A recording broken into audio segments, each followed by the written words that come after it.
You don't feel any safer? Not really. Not really. How can you be safe when all this drugs around you? Yet the numbers say that crime is down.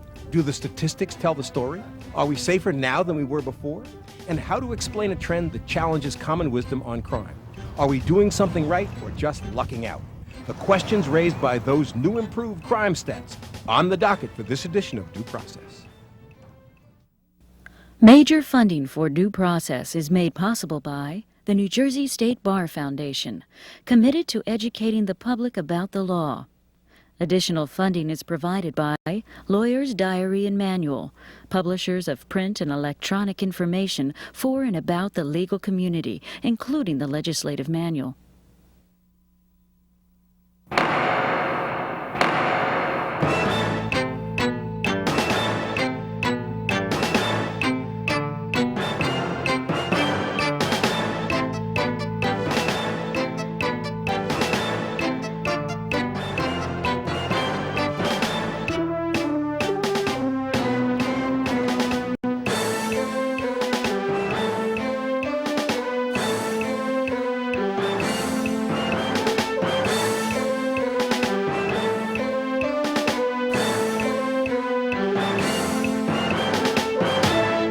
For years, we've assumed it could only get worse, especially if we neglected root causes. So in an era when there's been no war on poverty, joblessness, or any of the major economic or social ills, how to explain the latest news on crime? I'm Raymond Brown, and statistics show that the crime rate is down significantly in the very urban centers where we might have assumed it could only get worse. Is a get-tough approach what's paying off? Or does the trend have a life of its own? We'll be turning to some experts for some answers, but first, here's Sandra King with a look at what's happening here at home in New Jersey. Raymond, the good news is that the 96 numbers do show a cut in the crime rate here. New Jersey cities may not have the most dramatic numbers. You'll find those in New York and Houston, where in the last 5 years, homicide dropped by nearly 50%. Or Boston, where murders are down for 5 years by nearly 65%. But there is good news in the latest numbers for Trenton and Patterson and Jersey City and Camden and Newark. You gonna stand up? Not standing up, let's go.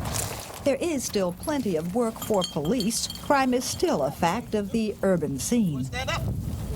You gonna stand up? Yes or no? Yes, not standing up, let's go. But statistics show there is less than there was, that for reasons that may not be clear, the crime rate really has dropped. There's been an overall decrease in crime across the nation, and even here in the city of Newark, crime down 15%. We were even not in the top 20 in auto theft. We've lost that title of car theft capital of the world, and we're not proud we ever had it. We're not proud that we're down wherever we are, 2021. In Trenton, there's just a modest drop, but in Jersey City, it's over 18%, and in Camden, 25%. It's a pattern repeated across the country and a trend that's continued for nearly 5 years.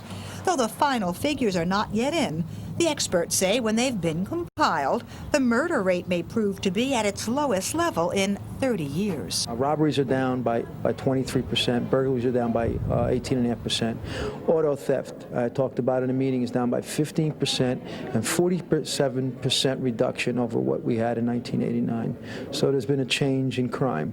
Then why are there so many for whom the stats don't ring true? You don't believe it? No, I do not. You don't feel any safer? Not really. Not really. How can you be safe when all this drugs around you? We're not saying we don't have the problems. We know we have problems. Do you feel safer? No, not really. Is it down? I think you're battling the perception problem. I think it's as significant as trying to convince people crime is down. Do you believe it? No. It's just that many people get tired of reporting it. And why, if crime is under control, have some homeowners in Newark's most upscale neighborhood turn to private security at more than $400 per home per year, just in order to feel safe? You're still living in a city, and you're still living in a city, although the crime statistics have dropped. Newark still has an awful lot of crime. You know, comparison to the size of the city and the amount of people that live in the city, crime is a big issue. And though this is the neighborhood once patrolled by Anthony Imperiali's vigilantes, this time it's not a matter of white against black. When it comes to where I live, I'd like to feel that I'm safe and secure, and this private security does that for me. So until I see something that's very consistent over a long period of time, I feel that the private security is justified. And we did this with the complete knowledge of the Newark police, who in fact did cooperate with us. I want to be safe in my home. I want to be safe at work. We want to be safe for our visitors. So the emphasis has always been one of crime and drugs. That has been a high priority. But Sharp James, like his counterpart in New York, is happy to take credit for Newark's new and better crime stats. Credit that he's quick to share with the city's new top cop. Mr. Joseph Santiago. Still, the irony is that Santiago's had the job just since last June. So if credit for the 96 numbers is due to Newark's police administration, at least half would have to go to Santiago's predecessor, Bill Celester, now serving time in federal prison for official corruption. You mean during the first 6 months of the year? Well, you might have had some reductions there. I'm not that sure, but I think the most dramatic reductions happen at the latter end. And Santiago's been working on a new improved image. When he held this meeting to report on his progress, it was by invitation, and there were nearly as many cops in attendance as citizens. Still, he does tend to get high marks. Response time is much quicker, less complaints, less car thefts by us, at least that I can see. Things have improved. Even in Forest Hill. Even though the city of Newark has provided police protection, it's simply not enough. And I'd like to feel very safe and protected in my neighborhood. Does Forest Hill need that private security? Of course not. Of course not. And yet the crime rate is a relative thing. Even with those new improved numbers, there were still more than 4,000 robberies, more than 6,000 burglaries, and more than 8,000 auto thefts. And though the mayor insists that no private patrols are needed in Newark, I confess that I am among those homeowners in Forest Hill who are paying for the private cops. And Raymond, I for one am more comfortable having them there.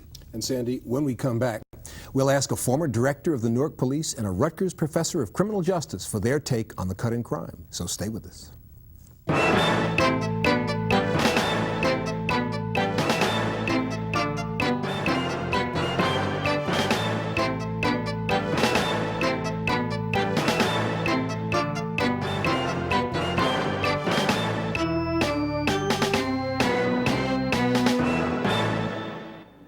I don't think crime's down anywhere. Crime is, I think, worse everywhere than it's ever been. They're crazy. They don't have any jobs here. How are they going to have crime down? They don't have enough jobs. They're putting the people off welfare. That breeds crime. They said it's going down, but as far as I'm concerned, they have a lot of work to do, but they're working on it. Downtown area, it's, very safe, I think. You're still seeing people out here robbing people. So I'm not from Newark, but since I've been here, I don't see any changes. Crime is down in Newark? Tell you the truth, I don't think so. I have a few police officer friends in Newark, and from there, they're staying pretty busy, so I'm not really certain that it's down. That's probably the same in my opinion. Is the cut in crime real? How do we explain it? For some answers, we turn to Rutgers criminologist Marcus Felsen. He's been studying the new crime stats. And Charles Knox, as director of the Newark Police and then the superintendent of the Port Authority Police, he's dealt with the crime behind the stats. Welcome, gentlemen. Professor Felsen, let me ask you this. It seems to me that while the statistics suggest a decline in crime, that the ordinary citizen isn't thinking that's reality. Well, that may well be. I think it is reality. I think there are real changes. The thing is that we do know that fear of crime goes independently of objective crime. The public often isn't objective. So you're saying that the public doesn't know what it's talking about when it says it remains beset by crime at a same level as before? Well, let's not deprecate the public. The average person has a limited experience. The average person doesn't experience all the crime and all the statistics. But when you compile the statistics, there's evidence that the crime rates have been going down really for some time, and even before the official statistics showed it. Okay, well, before we get to the deeper meaning behind the stats, I can't help but turning to you as a man who's had to deal both with the reality of crime and with the public perception. Do you think that the public generally, on a neighborhood-by-neighborhood, person-by-person basis, has a different perception of crime than the reality as demonstrated by statistics? I think so, Ray. I think the perception, it really is the reality, in a person's mind. How do you overcome that? By communicating with the public, and I think that police officers around the country, as I've seen them over the last 4 or 5 years, have a much better approach to dealing with crime. And one of the things that they've done is to communicate more effectively with the public. Right, now, the police across the country are taking credit for this decline. But they're taking credit in Houston, in New York, in Boston, in Newark, places that have very differing populations and very differing police strategies. Are they justified in taking credit, the police, for this decline? Well, the police, when you talk about the police taking credit, you're talking about the chief executive officer. Unfortunately, chief executive officers in police departments are measured by the crime rate. Do they have the right to do that? I think it's a much more complicated issue than the police alone taking credit for the reduction. So there are more factors involved. I think so. Professor, do you think, how important is the police performance in the decline of crime? Less important than the police claim, but more important than zero. Well, what would you say? And so you get a lot of criminologists knocking the police too hard and not giving them some credit, because they, in some departments, the police may be having a major impact, but they're without naming or picking favorites. I'd have to say that there are other things going on. Okay. Before we get to the other things, let me give you a hypothetical. When Charlie Knox was the head of the Newark Police Department, or the director, the numbers were going up still, but that was true around the country. Yeah, yes. On the other hand, in the last year, we had, for the first 6 months in Newark, a police chief who had other problems, and so he obviously wasn't making an imprint on the department, and a guy who just took office in June. Can they really take credit for the decline and turn around and say Charlie Knox didn't do a great job when he was the police director? Well, that's the unfortunate nature of politics in this world, that people always want to claim credit when things are good and not when things are bad. But leaving that aside, we have to think about what can be done and in the future.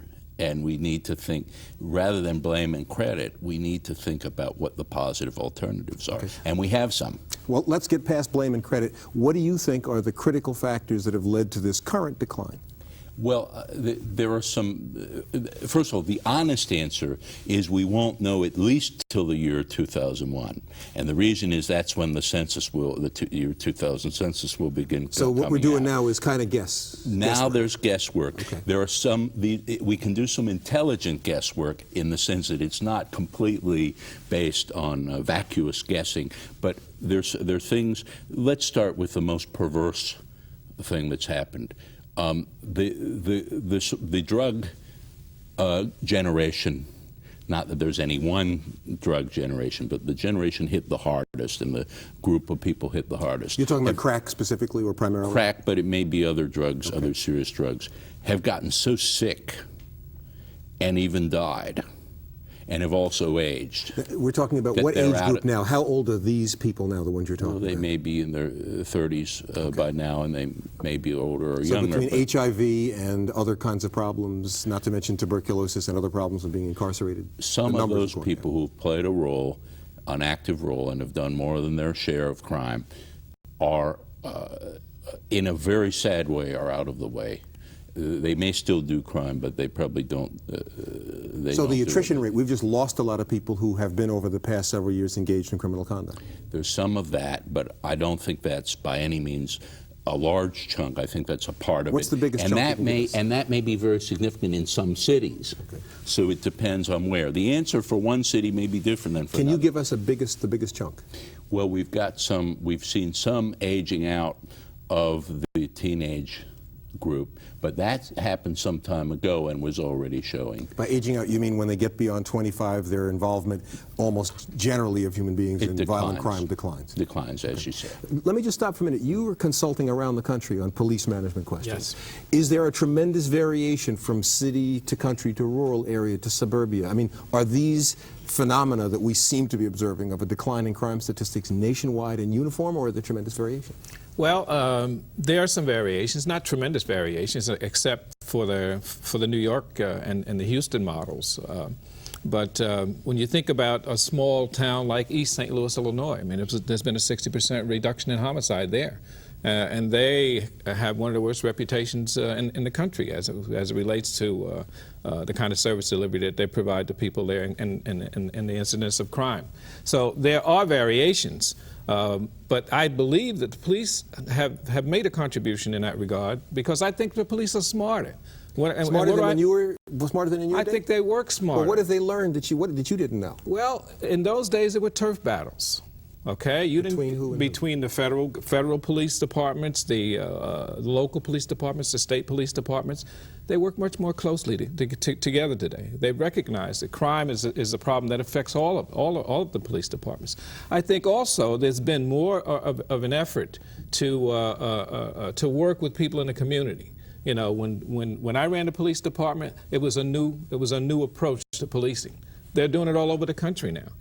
So they're building partnerships with people in the community, they're solving problems together, and there's a lot more intelligence available to the police departments, and I think they're using it more effectively than they ever have. Let me go to an issue that troubles me about the statistics and the current interpretation, because I fear that it'll be used as a justification to look away from some critical issues about what are the basic causes of crime.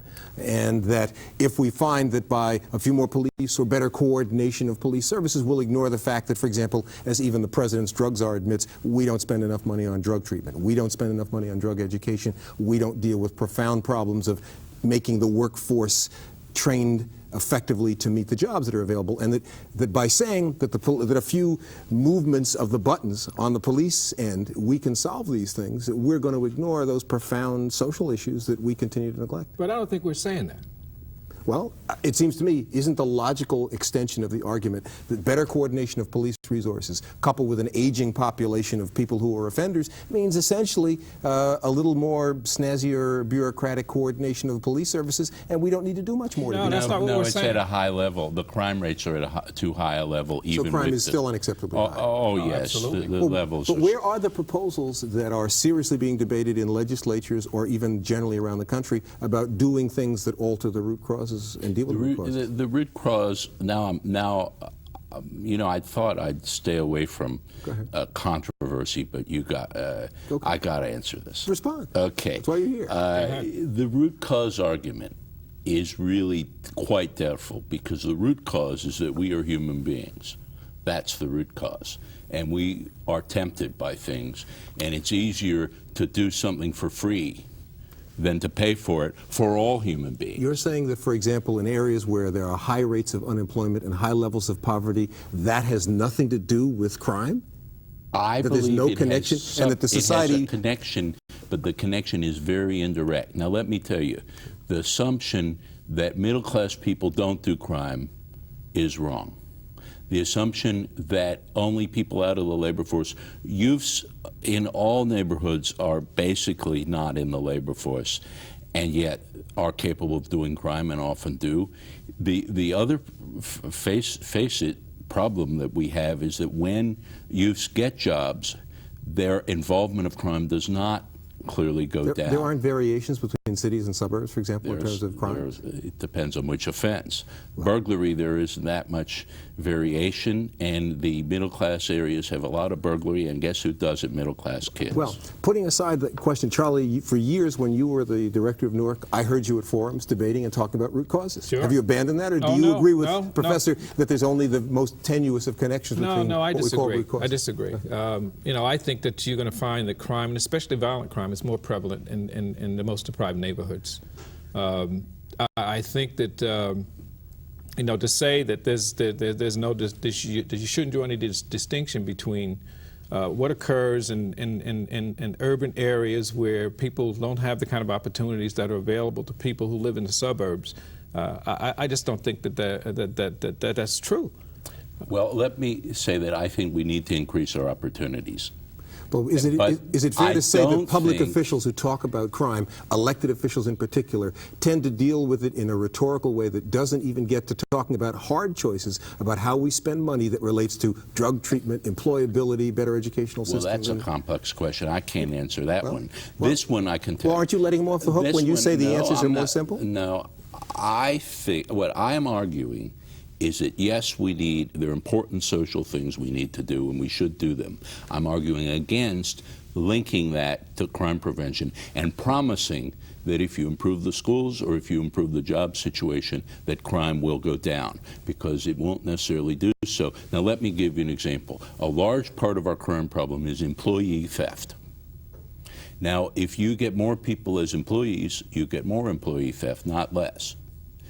Now, that doesn't mean that I'm against or I'm arguing against more employment. We've got to have more employment. We can't worry about the fact that with better employment, some people will steal things. But, you know, if I talk about the kids that I've seen and represented over the years, who were kids who didn't have the skills to survive in the workforce, or the fact that the Department of Correction repeatedly does analyses of its populations and find that the kids in especially juvenile facilities, are kids without skills that enable them to work in an increasingly sophisticated job market, how can you say there's no correlation between those two realities? The problem, there's a correlation, but the causation is the problem.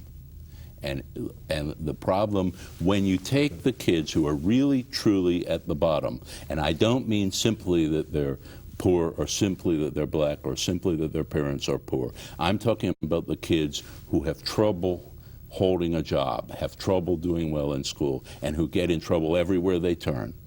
Those kids you cannot simply offer them a job and get them to do the job. Charlie, it's hard work. It's it's extremely labor intensive to turn one kid around.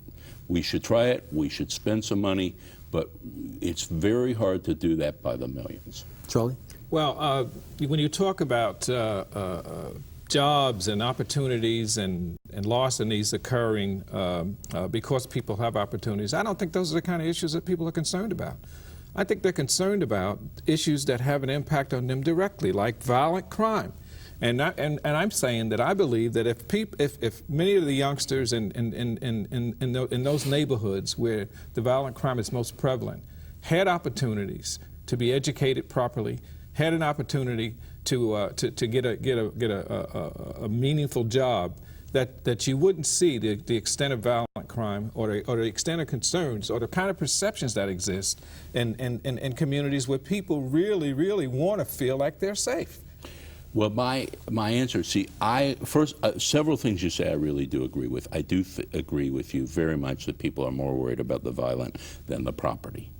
On the other hand, often the more minor crime also upsets and causes a fear of something worse, so that even someone being drunk on the street. But now we're talking about order maintenance kinds of things. Right. People being drunk on the street, people urinating in public. Those are the kinds of issues that fuel this whole fear I agree with concern. You. I agree with you. But the whole idea of larcenies indoors, I mean that isn't anything that really causes anybody to be too concerned. While we're talking about the concern issue, people do get very upset about burglary. Let me go to another issue that I think we ought to talk about, because it was in our report, and that is this concept of private security raises the question about whether wealthier sections or areas of the city will be getting better protection than folks who have less money to spend on security forces, and therefore that kind of reliance on supplementary or auxiliary forces is going to tremendously benefit people who have money against those who have little. That's been prevalent in major cities for many, many years. Let's take. But is that something to be concerned about? Absolutely. I mean, let's take Newark, for instance. I mean, police officers have worked off duty in many of the Newark establishments. Prudential Insurance Company is one place, I mean, for many, many years. But now that it's moved to residential areas like the ones we saw in Sandy's report, that suggests that people who are in more affluent neighborhoods are going to get a higher level of protection than folks who live in poor areas, and there's no way you can justify that as a matter of policy. I think you have a point, but first of all, we have to understand that the labor-intensive insurance, the labor-intensive side of security is very wasteful. We have much cheaper inexpensive ways of increasing security, such as simply trimming your hedges. And we've got many, many ideas that are extremely effective for reducing burglary and reducing problems that can be used in public housing projects, that can be used for the poor. What we have to do is share the ideas. Let me ask Charlie, as we're going out, since you're a consultant, be the consultant to the citizens of New Jersey. Tell us, since this cycle seems to go back and forth, what you think we need to do to get better protection over the next 5 to 10 years in terms of crime. Well, I think the first thing that needs to happen is that we need to really know what it is that's troubling people. So you need to talk to people more. That's the first thing. Secondly, you need to more effectively utilize your police resources. What do I mean by that? Well, what I'm saying is that you need to focus your cops in areas where the crime is most prevalent, number one. Number two, they need to be working very closely with people to solve problems that are recurring problems, okay? Is that happening often enough? I don't think it is, no. I think what happens is we spin our wheels. We think that what people really are concerned about is response time, say, for instance, okay? Major focus on response time. We're driven by this whole 9/11 system that was supposed to make things better.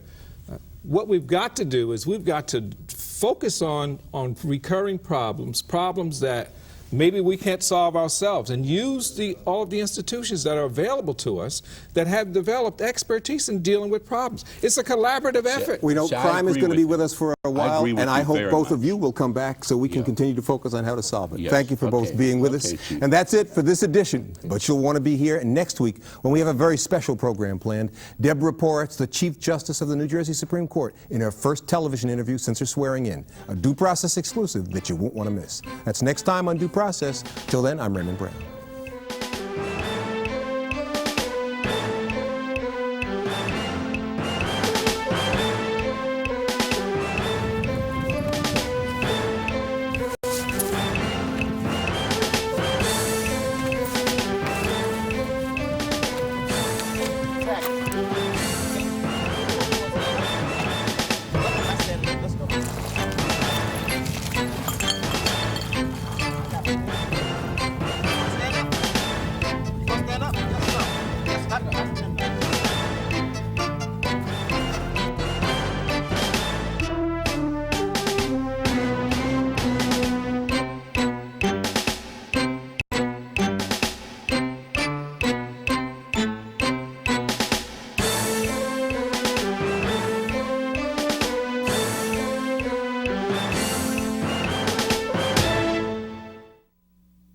Major funding for Due Process was made possible by the New Jersey State Bar Foundation, committed to educating the public about the law.